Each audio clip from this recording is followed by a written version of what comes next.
우리 함께 하나님의 말씀 전도서 3장 11절에 있는 말씀을 함께 보도록 하겠습니다. 하나님이 모든 것을 지으시되 때를 따라 아름답게 하셨고 또 사람들에게는 영원을 사모하는 마음을 주셨느니라. 그러나 하나님이 하시는 일의 시종을 사람으로 측량할 수 없게 하셨도다. 아멘. 오늘 본문 속에서 우리에게 두 가지를 강조하고 있습니다. 하나님이 모든 것을 지으셨다. 그리고 두 번째는 하나님께서 때를 따라 아름답게 하셨다라는 것입니다. 이 두 가지를 인정하는 삶이 왜 중요한가? 하나님이 없는 인생은 무의미함을 오늘 전도서의 기자는 우리에게 소개하고 있기 때문입니다. 그래서 하나님이 모든 것을 지으시고 때를 따라 아름답게 하셨다라고 하는 이 사실을 믿는 사람들의 마음은 영원을 사모하는 마음이 되겠다라고 소개하고 있습니다. 오늘 우리의 마음 가운데 영원을 사모하는 마음을 주신 하나님께 감사를 드립니다. 그리고 그 마음이 다시 새로워지고 다시 하나님께 붙들려 가야지만이 의미 있는 인생을 살아갈 수 있다라고 소개하고 있습니다. 오늘 다니엘 12장 세 번째 시간은 그 의미 있는 인생을 살았던 다니엘의 노년의 인생, 그 막바지 이야기를 함께 살펴보려고 합니다. 우리 함께 기도함으로 우리 다니엘 12장 세 번째 시간을 함께 시작하도록 하겠습니다. 하나님 우리 아버지, 우리에게 영원을 사모하는 마음을 허락하여 주시옵소서.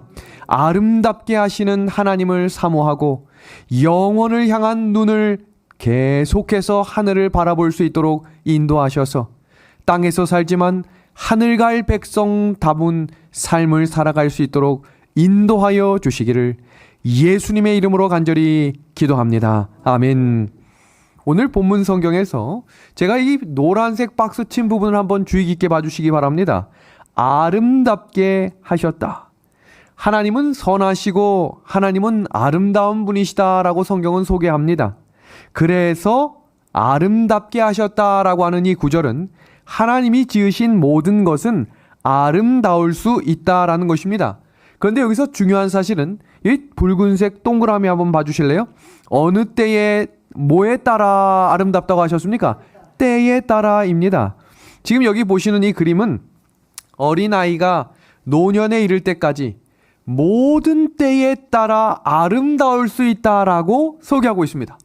사람들은 대부분 이렇게 말해요. 주름이 없고 20대 젊은이가 아름답다라고 말하지만 성경은 참된 그리스도인은 때를 따라 아름다울 수 있다라고 약속하셨습니다. 그 말은 70대 어른도 그 때에 따라 아름다울 수 있는 것이고 30대에도 40대에도 50대에도 때를 따라 아름다울 수 있다는 것입니다.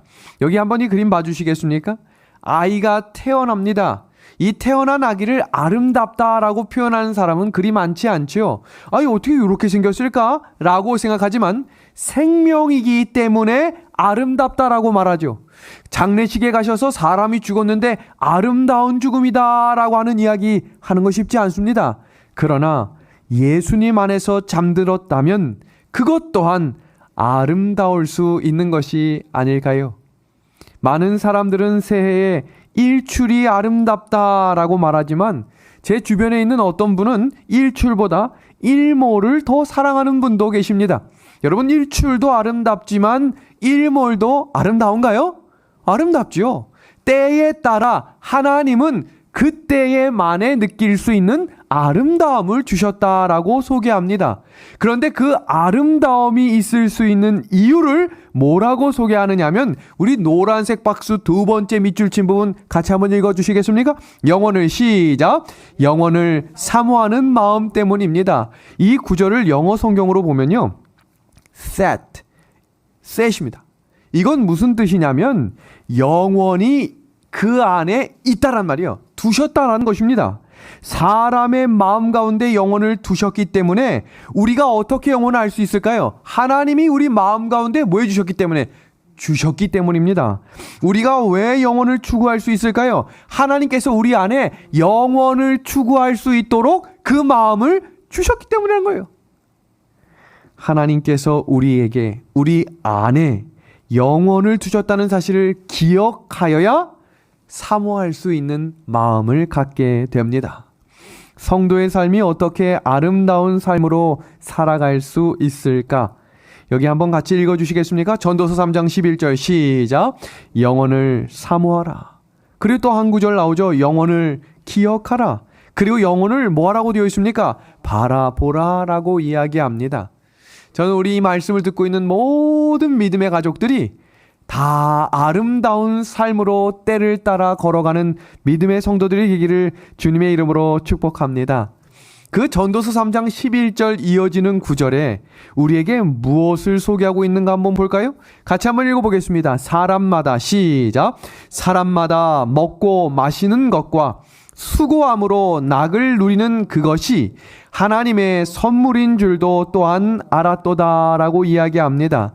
성경에서 아름다운 삶에 대해 소개하며 이렇게 소개합니다. 하나님의 선물이다. 그럼 어떤 삶이 하나님의 선물일까? 노란색 글씨입니다. 수고함으로 낙을 누리는 그것이 하나님의 선물이라고 이야기하고 있습니다. 여러분, 수고하는 것이 왜 아름다운 인생이 될까요? 지금 북유럽에서는요, 젊은이들이 대학에 가지 않아서 대학들이 미달되는 일들이 너무 많아지고 있습니다. 지금 대한민국도 신문을 통해서 보셨겠지만 지방대학의 많은 학과들이 정원이 영명입니다. 미달이에요. 가지 않는 것입니다. 지금 우리나라는 인구가 절벽으로 떨어지고 있는 시대이기 때문에 대학에 가지 않는 시대지만 북유럽은 그것과는 좀 다릅니다. 유수하고 유능한 학생들이 많은데도 불구하고 대학을 가지 않아요. 그 이유가 다음과 같습니다. 빨리 취직해서 빨리 직장을 가지고 빨리 일을 한 이후에 빨리 은퇴해서 빨리 연금을 타겠다라고 하는 젊은이들이 늘어나고 있다는 것입니다. 대학에 굳이 갈 필요 없이 직장을 빨리 가져서 빨리 은퇴해서 연금 받아서 살겠다라고 이야기합니다. 그런데요, 성경은요, 그렇게 빨리 은퇴하는 것이 성경적인 걸음이 아니라고 소개합니다. 왜 그럴까요? 아름다운 삶은 평안한 삶이 아니라 성경에서는 더 힘든 삶이라고 소개하고 있습니다. 수고하는 그곳에 여기 평안, 가로치고 제가 샬롬 써놨습니다. 샬롬이라고 하는 것은 아무것도 하지 않는 가만히 있는 상태를 말하는 것이 아니라 수고하는 가운데 하나님 안에서 쉼을 경험하는 것을 평안이라고 소개하는 것입니다. 왜 우리는 애쓰고 수고해야 하는 걸까요? 여러분, 하나님께서 그렇게 일하셨음을 알고 계신가요? 하나님께서는 일을 아무것도 안 하셔도 상관없어요. 사람을 굳이 창조 안 하셔도 돼요. 자유의지 안 주셨어도 돼요. 그런데 왜 하나님께서는 사람을 만드시고 창조하신 이후에 그에게 자유의지까지 주셨을까요? 저하고 성경 공부를 하는 한 청년이 저에게 이런 질문했어요. 목사님, 하나님께서 천지를 창조하시고 사람을 만드셔서 왜 이렇게 고생을 사서 하십니까? 제가 그때 그 청년에게 읽어준 구절이 바로 창세기 1장 31절입니다. 하나님이 지으신 그 모든 것을 보시기에 심히 좋았더라. 저녁이 되고 아침이 되니 이는 여섯째 날이니라. 하나님이 어떤 분이신가? 하나님은 수고하고 애쓰는 가운데 기쁨이 무엇인지를 알기를 원하신 분입니다. 우리가 하늘나라에 가면 여행만 하고 가만히 앉아서 예배만 드립니까? 절대 그렇지 않거든요. 수고하고 애쓰는 일들이 계속될 것입니다. 왜냐하면 그 수고 가운데 삶의 기쁨이 무엇인지를 알아갈 수 있기 때문입니다.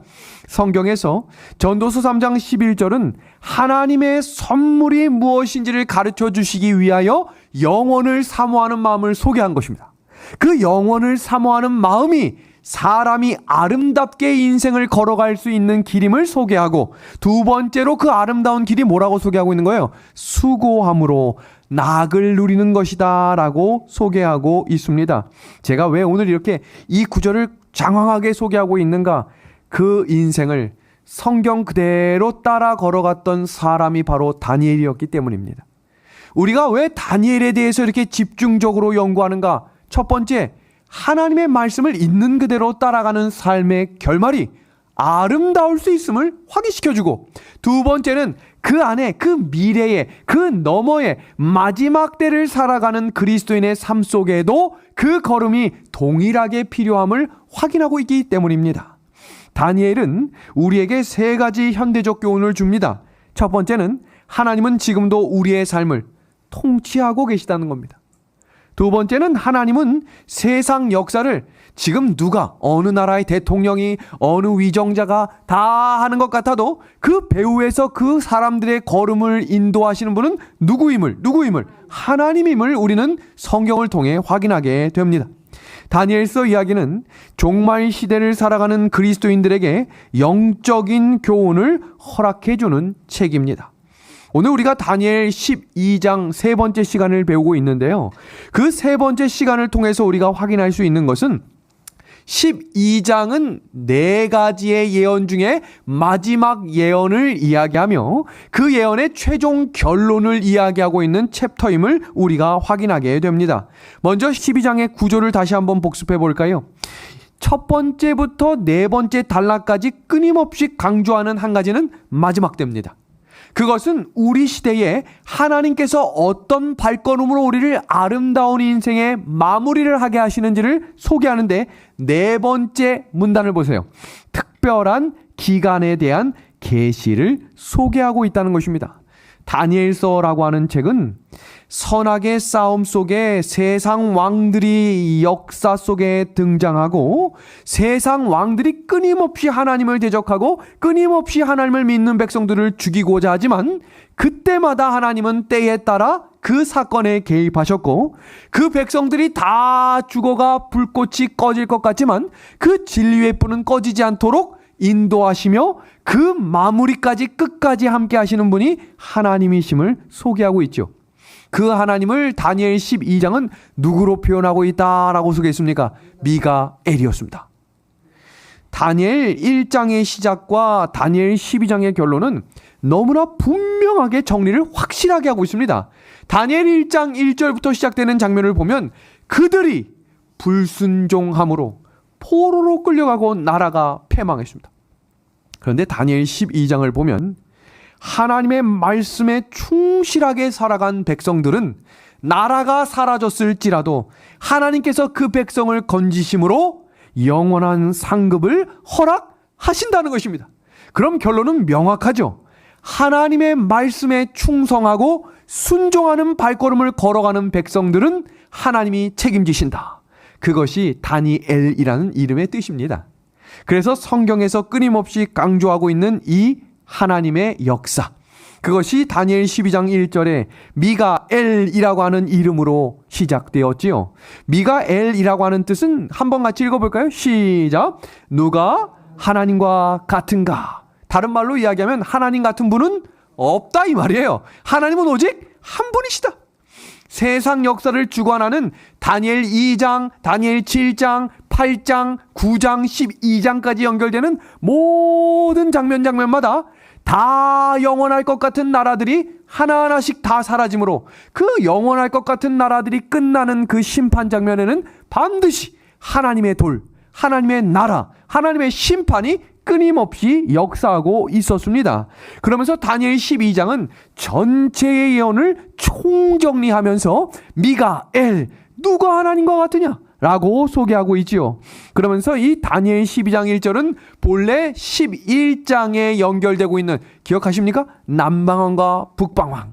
이 남방왕이 완전히 사라지고 북방왕이 강력하게 서는 것 같지만 그 북방왕마저도 무너뜨리는 분이 누구시라는 거예요? 누구? 하나님이시다라고 소개하고 있죠. 마지막 때의 사건들을 잠깐 정리합니다. 하나님의 영광이 동편에서부터 오고 하나님이 거하시는 상징적인 곳을 북방에 있는 시온산으로 성경은 기록하고 있습니다. 그때 하나님께서 세상을 향하여 보내시는 마지막 경고의 기별이 무엇이었습니까? 새 천사의 기별이었습니다. 그 새 천사의 기별과 함께 들려오는 소식, 그게 어떤 소식이에요? 예수님이 다시 오신다. 재림의 소식이 세상을 지금 주관하고 있는 북방왕을 번민케 합니다. 왜 번민케 했을까요? 자신의 역사가 끝난다는 사실을 사탄도 북방왕도 알고 있기 때문입니다. 장막궁전을 바다와 거룩한 산 사이에 세웠다라고 하는 것은 교황권이 주축이 되는 악의 세력이 무기또산 아마겟돈에서 마지막 전쟁을 준비하는 장면으로 성경 요한계시록은 소개했죠. 그러나 마침내 악의 세력은 완전히 철저하게 망할 것이고 그 끝이 이르는 때에 도와줄 자가 아무도 없다. 그렇게 다니엘 12장 1절에서는 개국 이래로 그때까지 없던 환란으로 하나님을 믿는 백성들이 끝까지 공격받는 것처럼 보이는 야곱의 환란에 대해서 우리가 살펴봤습니다. 마지막 시대를 살아가는 그리스도인들의 삶 속에 고난과 역경이 올 때 이 세 가지를 꼭 기억하셔야겠습니다. 첫 번째입니다. 그리스도인들은 고난과 역경 중에도 인내하며 즐거워할 줄 알아야 한다라고 소개하고 있습니다. 아이고 목사님, 힘들고 어렵고 답답해 죽겠는데 어떻게 즐거워합니까? 왜 즐거워할 수 있다고 했죠? 하나님이 선하시기 때문입니다. 하나님은 온전하신 분이시기 때문입니다. 내가 생각하는 대로 끝나지 않을 것입니다. 하나님이 정하신 때에 하나님의 방법대로 가장 선한 길로 인도하실 분이 우리 하나님이신 줄을 확신한다면 그때를 인내할 수 있어야 한다고 소개하고 있습니다. 두 번째는 그리스도인들은 고난과 시련이 닥칠 때에 그 역경을 극복할 수 있는 믿음을 주시고 시련을 통해 배워야 할 교훈을 깨닫게 해달라고 기도해야 합니다. 제가 권면드리고 싶은 말씀은 기도를 기쁠 때에도 슬프고 어려울 때에도 쉬지 말고 정한 때에 끊임없이 계속해서 기도해 나가시기를 간절히 소망합니다. 마지막 세 번째입니다. 같이 한번 읽어볼까요? 어떤 환경에서도 시작. 어떤 환경에서도 불평하거나 실망하거나 신앙을 포기하지 말고 긍정적으로 대처하는 지혜가 필요합니다. 이 영감의 글에 나온 내용들을 제가 정리한 내용인데요. 절대로 포기하지 마시고 신앙을 절대로 포기하지 마시고 어떤 경우에도 그 길을 끝까지 예수님 손 붙잡고 영혼을 향해 걸어가는 저와 우리 믿음의 한 해 가족들이 되기를 간절히 소망합니다. 이어지는 전도서 12장 3절이죠. 지혜 있는 자는 궁창의 빛과 같이 빛날 것이요. 성경에서는 이 지혜 있는 자에 대해서 명확하게 주석에 이렇게 정리하고 있어요. 예언을 깨달았다. 어떤 예언일까요? 다니엘의 예언입니다. 성경에 기록된 다니엘의 예언을 하나하나 이해할 수 있도록 인도하신 성령 하나님께서 그 말씀을 마음에 두고 있는 사람들을 뭐한 사람이라고 소개하고 있어요? 지혜 있는 자라고 소개합니다. 근데 그 지혜 있는 사람들이 어떤 일을 하는가 보겠습니다. 많은 사람을 어떻게 하겠다고 했습니까? 옳은 대로 돌아오게 하겠다라고 하는데 그 구조를 주석은 이렇게 소개해요. 전도하는 사람이라고 소개합니다. 예언의 말씀을 깨달은 사람은 어떤 사람이 되어야 한다 소개하는 거예요. 전도하는 사람이 되어야 한다. 많은 사람을 옳은 대로 돌아오게 하겠다. 그 사람에게 이런 보상이 약속됩니다. 같이 한번 읽어주시겠습니까? 별과 같이 시작. 별과 같이 영원토록 빛나리라. 전도자가 받는 보상을 보면 별과 같이 영원토록, 이게 어떤 의미일까요? 하늘나라에 거하는 백성이 되겠다는 것입니다. 명확하고 분명하게 소개하고 있죠. 지혜 있는 사람은 예언의 말씀을 깨달은 사람인데 그 예언의 말씀을 깨달은 사람들은 많은 사람들을 옳은 길로 인도하는 전도자가 되겠고 그 전도자가 된 사람들은 어떻게 되겠다고 약속하시는 거예요? 별과 같이 영원토록 빛나는 자가 되겠다라고 이야기합니다. 성경에서는 그 무리의 이름을 렘넌트라고 부르는데요. 남아있는 작은 무리에 대해서 잠깐 정리하겠습니다.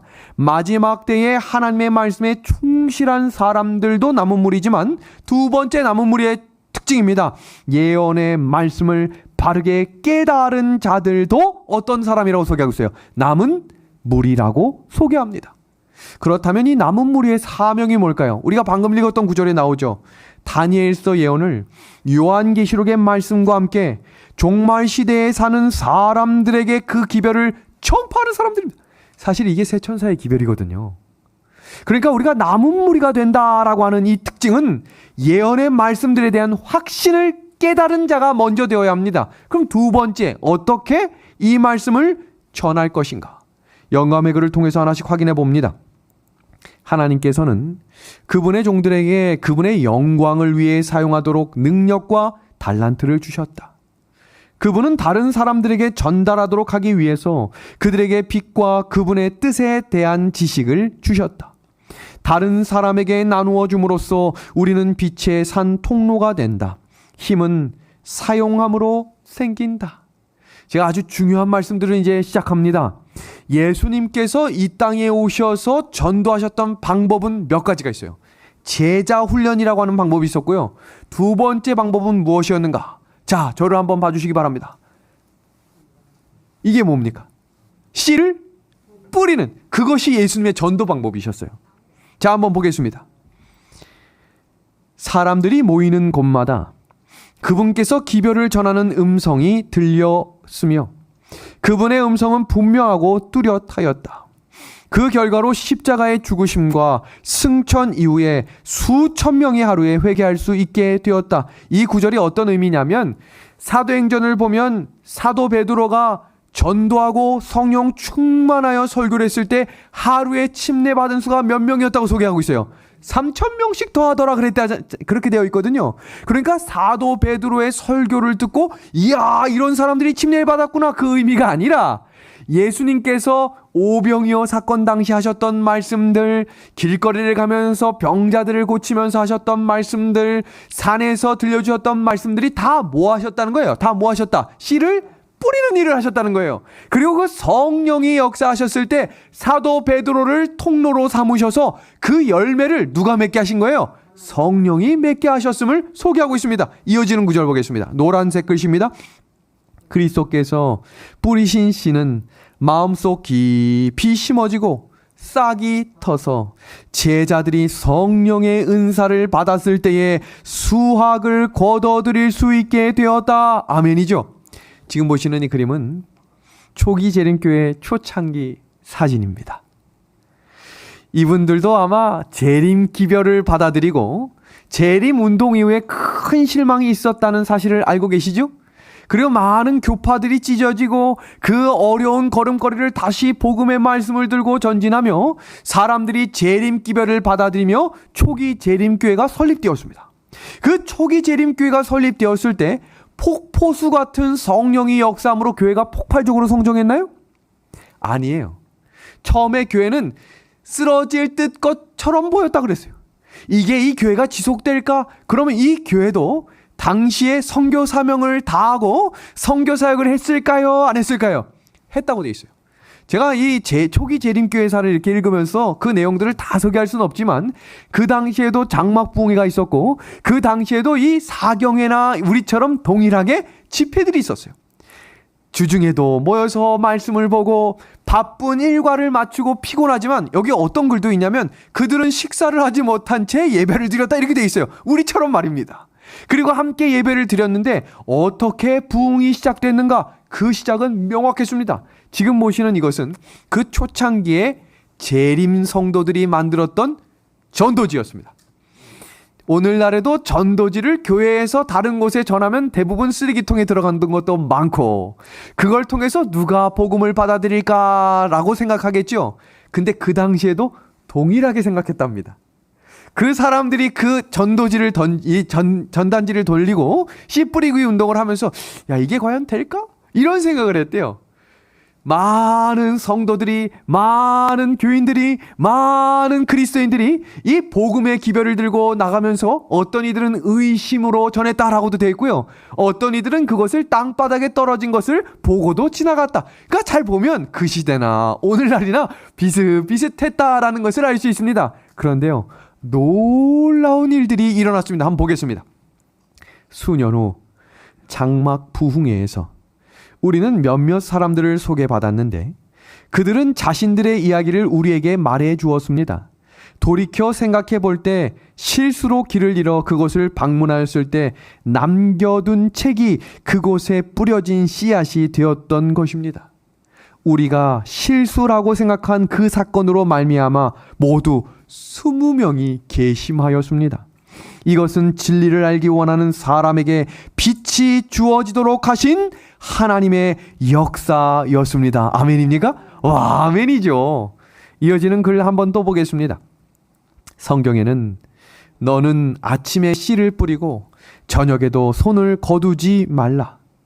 이것이 잘 될는지 저것이 잘 될는지 혹 둘이 다 잘 될는지 알지 못한다고 하였다. 진리의 씨를 뿌리는 자는 때로는 번민하며 또 때로는 그 수고가 쓸데없는 것 같이 보일지는 모른다. 그러나 같이 한번 읽어주시겠습니까? 어디까지나 시작. 어디까지나 신실하게 일하기만 하면 반드시 그 일의 결과를 보게 될 것이다. 아멘. 이에 대하여 하나님께서는 말씀하시기를 울며 씨를 뿌리러 나가는 자는 정령 기쁨으로 그 단을 가지고 돌아오리로다 하셨다. 아멘. 제가 이 초기 기독교회사와 재림교회사를 이렇게 같이 읽어보면서 교회마다 시대마다 다 똑같이 부흥했던 것도 아니었어요. 어느 교회가 특별한 부흥의 불길이 일어났을 때 많은 성도들의 시선이 글로 향했다라고 되어 있고요. 그 부흥의 불길이 일어나는 교회는 한 가지 일은 반드시 있었습니다. 씨 뿌리는 일을 매일매일 했다는 거예요. 성도들이 사람들이 듣든지 보지 않든지 관심을 두든지 두지 않든지 그들이 할 수 있는 일들에 최선을 다했다고 되어 있어요. 생각해 보세요. 누군가가 좋은 것을 줘도 그것을 조롱하는 이도 있고 무관심한 자들도 있고 그럼에도 불구하고 끊임없이 전했을 때 누가 일하셨는가? 하나님이 일하셨다라고 오늘 본문은 이야기합니다. 구속사업의 완성 부분을 같이 보겠습니다. 전도서 12장 3절은 이 핵심 내용을 다시 정리하는 내용입니다. 한번 보겠습니다. 예수님이 씨를 뿌리셨죠. 그 씨를 뿌린 곳에 성령 충만이 임했던 제자들을 통해 어떤 일을 하신 거예요? 추수하셨어요. 그러면서 뭐라고 하셨냐면 추수할 것은 많은데 누가 부족하다고 이야기했어요? 일꾼이 부족하다라고 이야기하셨죠. 그리고 이 일들을 통해서 초대교회가 설립이 됐죠. 성도들이 복음 전도 씨를 통해 계속해서 씨를 뿌리면 남은 자손들이 성령 충만함을 역사할 때 추수가 일어나므로 어떤 역사가 벌어지는 거예요? 구속 사업의 완성이 일어나는 것입니다. 그러니까 지금 이 시대에 우리가 할 일은 뭡니까? 씨를 뿌리는 일을 계속해서 해야 합니다. 자녀의 마음에, 가족의 마음에, 주변 사람들의 마음에 우리는 계속해서 씨 뿌리는 일들을 해야 합니다. 야고보서 5장 7절의 말씀입니다. 그러므로 형제들아 주께서 강림하시기까지 길이 참으라. 보라 농부가 땅에서 나는 귀한 열매를 바라고 길이 참아 이른 비와 늦은 비를 기다리나니.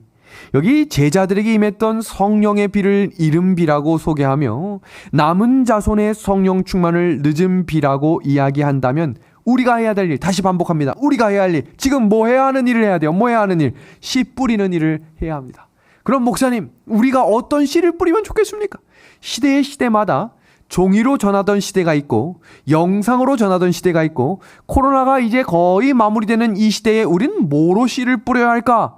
이제 유튜브 전성 시대가 시작됐습니다. 지금 이 사람을 만나서 전하는 것도 중요한데 지금 방에 앉아서 전할 수 있는 이 씨 뿌리기 시대가 열렸습니다.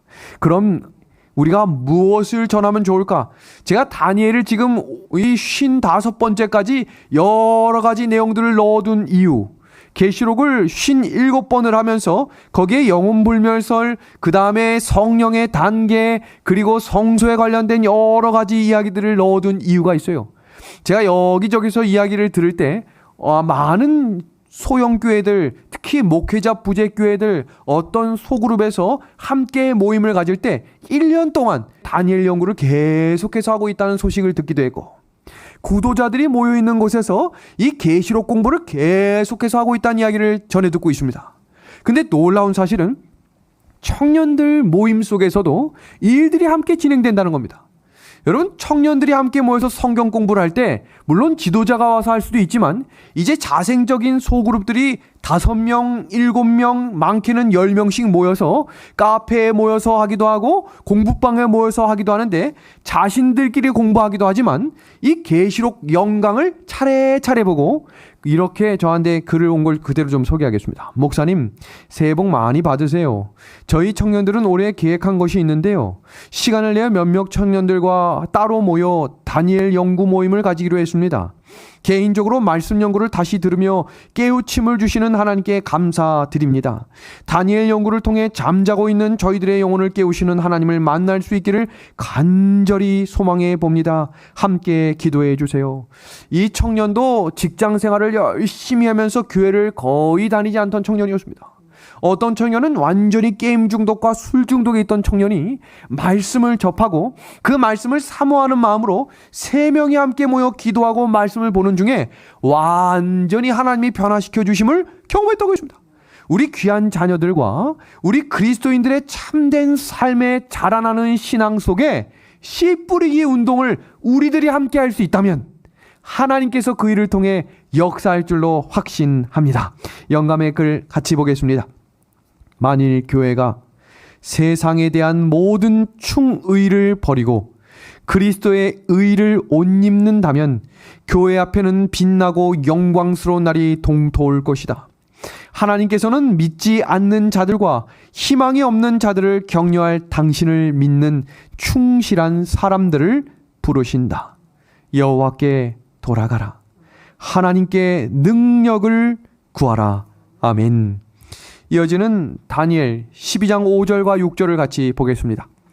나 다니엘이 본즉 다른 2 사람이 있어 하나는 강 이쪽 언덕에 섰고 하나는 강 저쪽 언덕에 섰더니 그 중에 하나가 세마포 옷을 입은 자 곧 강물 위쪽에 있는 자에게 이르되 이 놀라운 일의 끝이 어느 때까지냐 하더라. 제가 예언을 공부하면서 한 가지 확실한 기준을 정해드렸죠. 예언은 갑자기 전에 없던 내용이 마지막에 딱 나오는 경우는 아예 없어요. 계시록에서도 7교회 7인 7나팔이 모두가 병행구절로 사용되었던 것처럼 다니엘 2장과 7장 9장에도 마찬가지로 모든 것들이 병행되어 사용됐습니다. 이 말은 다니엘 12장에 사용된 이 구절도 다니엘 앞쪽에서 사용된 구절을 그대로 한 번 더 반복해서 사용하고 있다는 겁니다. 그럼 이 장면은 지금 2 사람이 대화하는 장면을 다니엘이 본 겁니다. 그래서 제가 노란색 박스에 나 다니엘이 본즉, 그러니까 지금 뭔가가 일어나고 있다는 얘기겠죠. 이 구절을 좀 소개합니다. 강 한쪽 편에 있던 천사가 세마포 옷을 입고 물 위에 있는 예수님께 질문을 합니다. 어떤 질문을 하냐면 이 놀라운 일이 뭘까요? 이 놀라운 일은 지금 제가 다니엘 12장 1절에 그때에 라는 구절이 어디에 나온 장면이라고 했죠? 다니엘 11장에 나온 이야기를 해석해주는 내용이라고 했죠. 다니엘 11장의 작은 뿔이 성소를 회파하고 성소를 회파할 뿐만 아니라 하나님을 믿는 백성들을 계속해서 핍박하는 이 놀라운 일이 언제 끝납니까? 라고 하는 질문을 천사가 예수님께 하는 장면을 누가 본 거예요? 다니엘이 본 장면입니다. 여러분, 이 장면이 어느 장면하고 아주 흡사합니다. 그게 어느 장면에 나오냐면 다니엘 8장에 그대로 나와요. 다니엘 8장의 문답 구조를 보시면 다니엘 8장 13절은 제가 다니엘 공부를 하면서 한 100번은 반복했을 거예요. 그때의 성소가 정결하게 되겠다라고 하는 구절이 어떻게 나오나 한번 보겠습니다. 거룩한 자가 말하더니 다른 거룩한 자에게 질문합니다. 성소와 백성이 내어준 바 되며 짓밟힐 일이 어느 때까지입니까? 지금 이 놀라운 일이 어느 때까지입니까? 아주 비슷하죠? 대답 보겠습니다. 2300주야까지니 그때의 성소가 정결하게 함을 입으리라. 그렇다면 놀라운 일이 어느 때까지입니까? 자, 다시 한번 복습합니다. 지금 다니엘 8장의 끝은 언제까지라고 이야기합니까? 2300주야까지니 라고 말하는데 지금 이 다니엘 12장에 나오는 이 놀라운 끝은 어느 때까지입니까? 그러니까 다니엘 12장 7절에 그 대답이 나오겠죠. 그 대답을 함께 보겠습니다.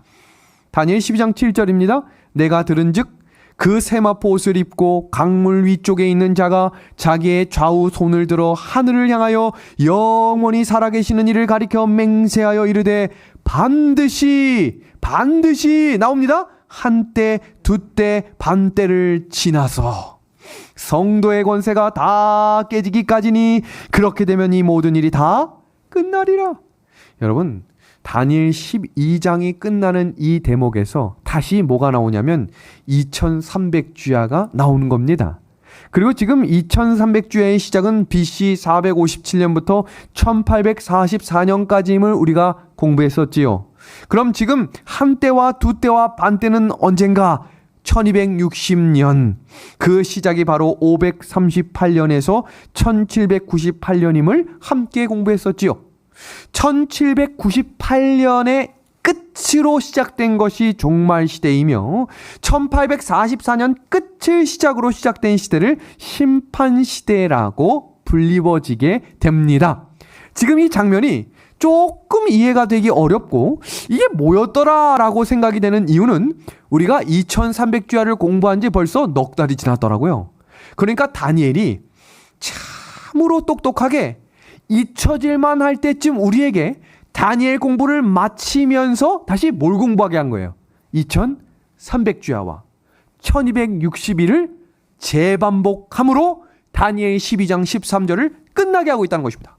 그러니까 우리가 오늘은 여기까지 하고 다음 시간 우리가 다니엘 12장 네 번째 시간에 2300주야에 대해서 총정리를 함으로 예수님이 돌아가신 날과 예수님께서 승천하신 날이 성경 곳곳마다 예언되어 있는 일이 성취되었던 것처럼 예수님이 다시 오시는 그날 또한 성경의 예언 그대로 성취될 것을 확인시켜주는 내용을 다음 시간 우리 마지막으로 다니엘 공부를 마치는 공부를 하도록 하겠습니다. 그 심판시대에 살고 있는 백성들을 마지막 종말시대 백성이라고 불리워지게 되는 것입니다. 정말 재밌지 않습니까? 그러면 이제 오늘 배웠던 내용을 총정리하겠습니다. 범사에 기한이 있고 천하 만사가 다 때가 있나니. 여러분 2023년 1월이 이제 막바지입니다. 1월달 막바지입니다. 그죠? 한 주 남았는데요. 어느 때를 보내고 계십니까? 새해 벽두부터 어려운 일 있는 분들 계실까요? 있어요. 행복하고 좋은 경험하고 있는 분들도 있을 겁니다. 성경에서 전도서 3장 11절 영원을 사모하는 마음을 우리가 읽기 전에 때라는 단어가 무려 28번이 나오더라고요. 때, 날 때가 있고 죽을 때가 있고 심을 때가 있고 심은 것을 뽑을 때가 있고 죽일 때가 있고 치료할 때가 있고 헐 때가 있고 세울 때가 있다. 범사의 모든 것이 때가 있다라는 말은 여기 주목해 주세요. 2번. 그 때를 평가하는 구절은 없어요. 너가 힘들었으니 이렇게 될 것이다. 이런 구절이 없고요. 날 때와 죽을 때, 때에 대해서만 인생살이를 열거합니다. 그 의미가 무엇인가 주석의 내용을 그대로 읽어드릴게요. 언제나 좋을 수도 없고 언제나 나쁠 수도 없다. 그래서 너무 계속될 것처럼 너무 좋아하지도 말고 괴로워해도 너무 괴로워하지 말아라 라고 이야기하며 네 번째입니다. 하나님은 아무렇게나 일하지 않으시고 최적의 시간에 하나님이 이루실 것이다. 과거에도 지금도 미래에도 그렇게 하실 것입니다.